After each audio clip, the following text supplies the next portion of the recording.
Hello everyone, my name is Ammar Bello from Northeastern University. It's a pleasure for me today to present my research at the 5th Kuala Lumpur International Conference, Social Sciences, Education and Engineering. The title of my research is going to be, or is, on examining relationship between road construction quality and traffic safety in Nigeria. This study explores the critical role that road construction quality plays in traffic safety, particularly in developing countries like Nigeria. And I aim to provide insights into how improvements in construction practices and maintenance can reduce accidents and enhance road safety. Let's begin. This study addresses a significant problem in Nigeria and many developing countries, that is, poor road construction quality. Why does this matter? Poor quality roads contribute to higher accident rates, injuries, and fatalities. With rapid urbanization, the demand for durable and safe road networks has increased. However, issues like substandard materials and lack of maintenance remain prevalent. Despite the apparent connection between road quality and traffic safety, there is limited quantitative evidence on this relationship, which this study aims to address. This sets the stage for our research objectives. The objectives of this study are as follows. First, to examine the relationship between road construction quality indicators and traffic safety metrics. Second, to identify the key predictors of traffic safety outcomes, such as accidents and injury severity, and what have you. Third, to recommend strategies to improve road construction quality and traffic safety in Nigeria primarily. Of course, our primary goal is to investigate how road construction quality influences traffic safety performance in Nigeria. These objectives are crucial for policymakers, engineers, and stakeholders looking to address road-related challenges in Nigeria and beyond. To understand the scope of this study, I reviewed existing research and frameworks. Like key quality indicators include material durability, design adherence, drainage systems, and maintenance practices. Traffic safety metrics focus on accident rates, injury severity, road user behavior, and driver safety perception. The theoretical frameworks like systems thinking and risk management emphasize the interconnectedness of road quality, traffic behavior, and safety outcomes. These concepts form the foundation for my analysis of the relationship between road quality and safety. To achieve the research objectives, I adopted a quantitative research design. First, the study focused on the northwest region of Nigeria. That is a sub-region in Nigeria, the most populous sub-region in Nigeria, a region with significant traffic safety challenges. For the data collection, I distributed 140 questionnaires to road users, construction professionals, and government officials, and retrieved 90 valid responses. Wish we had more time to distribute more. I analyzed the data using descriptive statistics and correlation analysis in SPSS software version 25. This approach enabled me to measure the relationship between road quality indicators, and safety metrics effectively without any hurdles.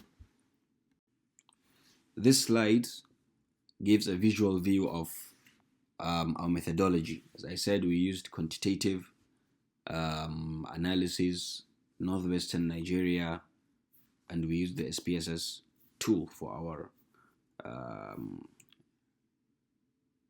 analysis. Now let's talk about the road construction quality indicators. I think we should begin with the construction workmanship, which had the highest mean score of 3.26, reflecting satisfactory labor practices. We had no problem here.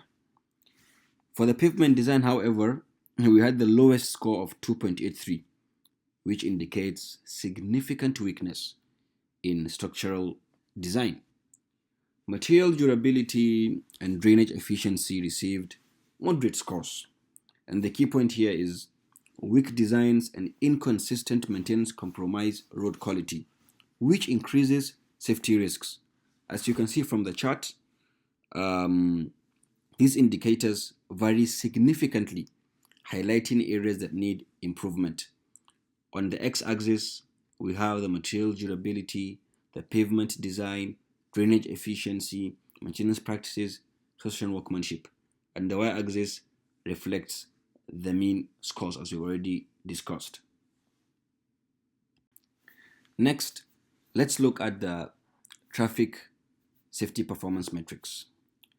As you can see, the severity of injuries had the highest score of 3.65 or 3.65, followed closely by accident frequency at 3.60. Property damage in this incidents scored lowest at 3.15, indicating it's less critical compared to accidents and injuries. These results emphasize that addressing accident frequency and injury severity should be a top priority. From the chart, it's clear that improving road conditions can directly impact these safety metrics. Also, on the x-axis, we have the accident frequency, severity of injuries, traffic flow disruption, and what have you. The y-axis has the mean square for view of the audience. So this slide presents the correlation analysis between road quality indicators and traffic safety metrics. Now, material durability has the strongest correlation with road user behavior, with a coefficient R of 0.553 and accident frequency of 0.516. Maintenance practices also significantly influence injury severity and traffic flow disruption.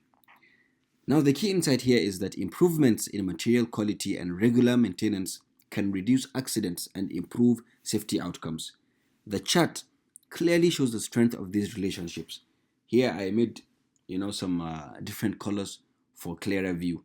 We have the material durability, pavement design, drainage efficiency, and coded here are the road user behavior, severity of injuries, and accident frequency. This is also another slide to give a different view of the correlation analysis. So these are our key findings, and I think what's basically new here is the issue of drainage, which causes accidents significantly, especially during rainy season, because the poor drainage systems lead to flooding, obstruction of visibility, and in turn, accidents occur more. Additionally, we found that the lack of road signage or inadequacy of road signage has also led to so many incidents. To summarize the key findings, I think I would take two parts. First, the material durability and maintenance practices have the strongest influence on accident frequency and injury severity. Second, weak pavement designs and inefficient drainage systems further compromise road safety. What does this mean? In turn, or what this means is investments in better materials and regular inspections are critical. Secondly, addressing infrastructure issues can significantly reduce accidents and improve road user behavior. These findings align with global studies emphasizing the role of high-quality infrastructure in enhancing traffic safety. Based on the findings, I propose the following recommendations. First, enhance regulatory frameworks. We have to ensure or enforce adherence to road design standards and ensure accountability. Second, the usage of high-quality materials and efficient drainage systems to improve road durability. Third, conduct routine inspections and repairs to prolong road lifespan and safety. And lastly, the combination of public education campaigns and stricter traffic law enforcement. These actions will help create safer and more reliable road networks in Nigeria as a whole. To conclude, this study found a strong correlation between road construction quality indicators and traffic safety metrics. Secondly, material durability and maintenance practices emerged as the most critical factors influencing road safety. Thirdly, by improving construction quality, maintenance, and education, we can significantly reduce accidents and enhance road safety. Thank you for your attention. I look forward to more contributions.